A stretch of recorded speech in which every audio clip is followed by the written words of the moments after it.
네, 안녕하세요. 지지 않는 주식 투자 공차장입니다. 자, 오늘 시장 보신 분들 좀 어떠셨을까요? 자, 한편으로는 또 장 시작하자마자 코스피 같은 경우에는 매도 사이드카가 바로 걸려버렸죠. 참 급등락이 시장이 너무 심하다 보니까 아무래도 정말 아이 모르겠다 하고 이렇게 안 보신 분들도 계실 거고, 또 보신 분들은 스트레스가 정말 이만저만이 아니셨을 겁니다. 또 반대로 생각해보면 지금 코스피 같은 경우에는 큰 급락이 나오다 보니까 시장에 자금들이 빠져나갈 수밖에 없어요. 자, 그거를 우리가 어떻게 확인을 할 수가 있냐면, 자, 위쪽에, 자, 잘 안 보이실 건데 좀 확대를 해서 보여드릴게요. 자, 보게 되면 이 빨간 색깔 선이 이 외국인이고요, 이 초록 색깔이 기관입니다. 위에는 코스피고요, 자, 밑에는 코스닥이에요. 그렇죠? 자, 코스닥은 어땠어요? 장 시작하자마자 외국인들 자금이 쭉 들어왔죠.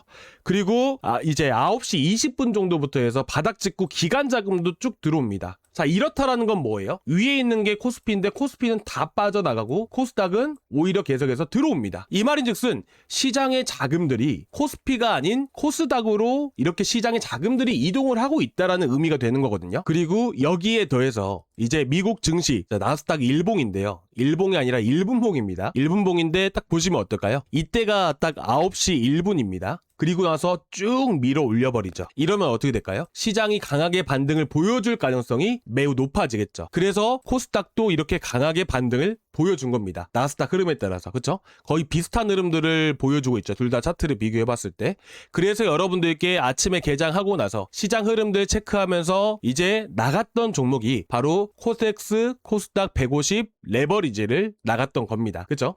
그리고 저도 마찬가지로 여러분들께도 말씀을 드리지만 이렇게 보시다시피 똑같이 매수에 들어갔습니다. 보게 되면 6,735원짜리에서 저도 똑같이 나갔었던 부분들이고, 시장 고점이 거의 다 드러날 가능성이 높다라고 생각을 해서 7,000원 이상부터 여러분들께 자율 매도 의견을 드렸습니다. 이거는 제가 직접 매매했던 이 거래 내역을 보여드리는 것이고, 그리고 마찬가지로 오늘 같은 경우에는 보시면 어떤가요? 자, 이제 일봉상 흐름으로 봤을 때도 반등이 나오는 위치예요, 나스닥이. 그러면 어떻게 될까요? 야간 시장에서 한번 움직여줄 수가 있겠죠. 그리고 이런 자리들은 기술적 반등이 강하게 나올 수 있는 위치가 되는 것인데, 여기서 가장 중요한 게 뭔지 아시나요? 이런 식으로 나스닥이 떠서 시작을 해버리게 된다면 전체적으로 내일 장 시작했을 때 갭을 떠서 시작할 수가 있어요. 그러면 내일 여러분들이 매매를 하실 때 주의하셔야 될 점은 뭐냐면, 갭을 대부분 떠서 시작해버리면 상승을 하고 나서 시작을 한 거잖아요. 그렇기 때문에 사실상 단타를 하시는 분들은 이제 갭을 떠서 시작하는 만큼 매수했던 위치들이 고가일 가능성이 높습니다. 이 점은 여러분들이 매매를 하시는 분이 많이 계시기 때문에 자, 미리서 이렇게 먼저 말씀을 드렸던 부분들이고, 어쨌든 여러분들께 먼저 문자로 이제 코덱스 코스닥 150 레버리지 하나 나갔었고, 그리고 오늘 시장 전체적으로 흐름 보시면 아시겠지만 결국 뭡니까? 지금 오늘 아침에 개장 전에 여러분들께 항상 제가 이렇게 올려드리잖아요. 이거는 여러분들을 위해서 제가 적은 게 아니고요, 제가 매일매일 적습니다. 이게 지금 몇 년 동안, 한 7년 동안 적어가지고, 근데 어쨌든 이거를 여러분들께 공유를 해드리면 조금이나마 도움이 되실 것 같아서 제가 이렇게 준비를 해온 것이고, 그리고 이런 것들을 여러분들께 문자로 보내드리고 있어요, 아침마다. 어저께도 8시 47분경에 보내드렸고, 오늘은 그저께 8시 반이었고요. 그리고 오늘은 이제 50 몇 분인가 보내드렸던 것 같아요. 그래가지고 오늘 결국에는 이슈나 재료가 있을 만한 게 결국 뭡니까? 바로 트럼프가 김정은을 만난다는 거. 이거 사실 어제도 이슈 나왔던 거 기억나시죠? 근데 왜 오늘 더 올라갈 수가 있었을까요? 뭐 시장 수급 때문이기도 한데 가장 중요한 게 뭐냐면 11월에 에이펙에서 가능성이 높다. 날짜가 특정됐기 때문이에요. 그러면 이거는 지속 가능한 이슈라고 시장에서 판단을 합니다. 그래서 오늘 장 초반에 시장 반등 나오면 어떻게 돼요? 전체적으로 다 반등 나와버리죠. 그럼 시장이 지지부진하면 어떻게 돼요? 수급 자체가 이쪽으로만 쏠리는 거예요. 그래서 장 초반에 매매하자라고 말씀을 드리면서 나갔던 게 현대 엘리베이터였습니다.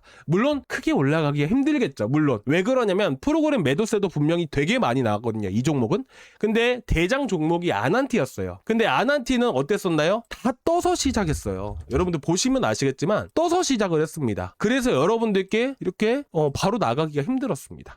이거는 혼자서 개인 매매할 때나 할 수 있는 거지 여러분들께 추천을 드리기가 조금 매우 까다로운 종목이었어요. 그래서 현대 엘리베이터로 오늘도 시장이 개판 5분 전이었지만 그래도 여러분들께 조금이나마 위안이 되고 힘이 나실 수 있게끔 이렇게 추천드려봤습니다. 추천 매수가부터 해서 얼마 안 올라갔어요. 4, 5%밖에 안 올라갔습니다. 그래도 시장 이렇게 급락을 했지만서도 어쨌든 좋은 결과라고 볼 수 있을까요? 근데 어쨌든 이렇게 수익을 드릴 수 있어서 너무나도 결과도 좋았고 저희가 이런 거 이렇게만 해서 짧게 수익 보고 나오는 게 아니라 8월 18일 자, 이 어제도 시장 별로였잖아요. TSE 몇 프로 올랐죠? 10%. 그죠? 이렇게 해서 다 드리고 있습니다. SPG나 심텍 같은 경우도 10% 넘게 수익 받고요. 지금 연일 계속 수익이 나고 있는 거예요. 그리고 제가 여러분들께 이렇게 매매할 만한 제가 매매할 만한 종목들로 해서 드리고 있고요. 어쨌든 오늘은 핸드 엘리베이터랑 그리고 또 뭐 있었죠? 코덱스, 코스닥 150 레버리지 까지. 이런 식으로 여러분들이 시장의 흐름을 읽어 나가셔야 돼요. 그래야 여러분들이 단타를 하시고 싶으신 분들은 이런 거를 잘 하셔야지만 그래도 수익 날 확률이 높아진다. 시장의 돈의 흐름을 읽어 나가시는 게 가장 우선이라고 말씀을 드리고 싶습니다. 그래서 제가 문자로 이거는 계속 보내드리고 있잖아요. 그래서 모든 구독자분들께 무료로 하고 있기 때문에 여러분들 구독과 좋아요 먼저 한 번씩 부탁드리고요. 그리고 가만히 계시지 마시고 여기 링크를 통해서 신청해 주시면 됩니다. 자, 이 링크를 클릭을 하시면 공차장의 지지 않는 투자 한번 쭉 봐주시기 바라고, 그리고 단타를 하시면서 어려우시거나 이런 거 있으시면 언제든지 말씀해 주시고요. 자, 연락처 남겨주신 다음에 무료로 신청하기까지 눌러주시면 내일 또 움직일 만한 종목들 선정을 해서 아침 개장 전에 이렇게 보내드리고 있으니까 한번 참고해서 보시면 정말 많은 도움 되실 겁니다. 아시겠죠? 그리고 제가 이거 시장에 대한 흐름들을 계속 읊어드리고 있고 설명을 드리고 있는데 왜 이렇게 하는 거냐면 결국에는 시장은 흐름을 따라가야 됩니다. 항상 말씀드리지만 돈의 흐름을 읽어 나가자, 시장의 흐름을 따라가자, 이런 말씀을 드렸던 결정적인 이유는 이런 흐름들을 계속해서 읽어 나가야지만 내일 모레 시장이 어떤 흐름들을 보여줄 수 있는지 이런 것들을 예상을 해볼 수가 있기 때문이에요. 그리고 얼마 전에 여러분들께도 말씀을 드렸지만 어쨌든 지금 업종별 흐름을 보시더라도 코스닥은 더 이상 빠질 데가 없습니다. 21선 구간을 또 강하게 지지를 보여주고 있고, 특히나 오늘 같은 경우에는 이제 장 끝나고 나서 또 좋은 이슈가 하나 나왔었죠. 물론 이수 스페셜티 케미칼에 대한 이슈가 아니에요. 어떤 이슈냐면 보시다시피 SK하이닉스 40조 규모의 자사주 취득 소각 내용들이 있었죠. 이렇게 SK하이닉스가 움직이고 상승세를 보이게 되면 어떻게 될까요? 정말 오늘 보게 되면 기가 막힙니다. 사실 이제 장 막판 장 끝나고 나서는 여러분들께 안 드려서 저도 일단은 보다가 이 이슈 보자마자 매매를 하고 나오긴 했거든요. 근데 보게 되면 오늘 종가 기준으로 했을 때 기가 막히죠. 고점까지 10%나 반등을 보여줬습니다. 자, 이렇게 되면 어떻게 될까요? 이수 스페셜티 케미칼에는 아무런 효과가 없을까요? 효과가 있겠죠, 당연히. 왜죠? 코스피도 강하게 반등을 보여줄 수가 있겠죠. 그리고 지금 나스닥은 어때요? 나스닥도 반등을 보여주고 있잖아요. 그렇기 때문에 결국 내일은 갭을 전체적으로 떠서 시작할 확률이 매우 높을 수밖에 없습니다. 일단은 시장 자체가 이수 스페셜티 케미칼도 오늘 반등이 나왔던 이유가 뭐예요? 시장이 영향을 많이 받으니까. 그렇죠? 시장 흐름에 따라서 이 주가가 흐름이 바뀌잖아요. 그렇다 보니까 시장에 영향을 많이 미친다라는 거예요. 그러면 결국에는 내일 SK하이닉스와 삼성전자가 갭을 떠서 시작을 할 거고, 그렇게 되면 코스피 전체적으로도 갭을 떠서 시작을 할 거예요. 그리고 코스닥 같은 경우도 같이 반등을 또 보여주기 시작을 하겠죠. 그렇죠? 그렇게 된다면 이수 스페셜티 케미칼은 어떻게 될 수 있을까요? 당연히 추가적인 상승세가 나와줄 수가 있겠죠. 근데 중요한 게 뭐예요? 갭을 떠서 시작을 한다라고 했을 때 갭을 떠서 딱 지금 여기가 종가예요. 그럼 여기서부터 시작했다 해요. 근데 중요한 건 뭐냐면 여기서 치고 올라갈 수도 있어요. 근데 내일은 뭐가 있죠? 자, FOMC 의사록, 회의록이 있게 되죠. 그렇죠? 그리고 이런 중요한 이벤트들이 앞으로 쭉 정말 계속 있습니다. 그렇죠? 그렇기 때문에 사실상 시가가 고가될 확률이 높다. 쉽게 말해서 계속 말씀드리지만 박스권 행보 장세가 지속될 가능성이 높다. 이렇게 보시면 됩니다. 자, 그러면 도대체 이게 언제 올라가냐? 자, 이런 거에 대해서 많이 궁금해 하실 거예요. 물론 이슈나 호재가 있었을 때 최근에 로보티즈나 이제 SPG 같은 경우도 정말 많이 급등을 했잖아요. 재료나 이슈가 부각이 되면 이제 다른 종목들에 비해서 상대적으로 강세를 보일 수가 있습니다.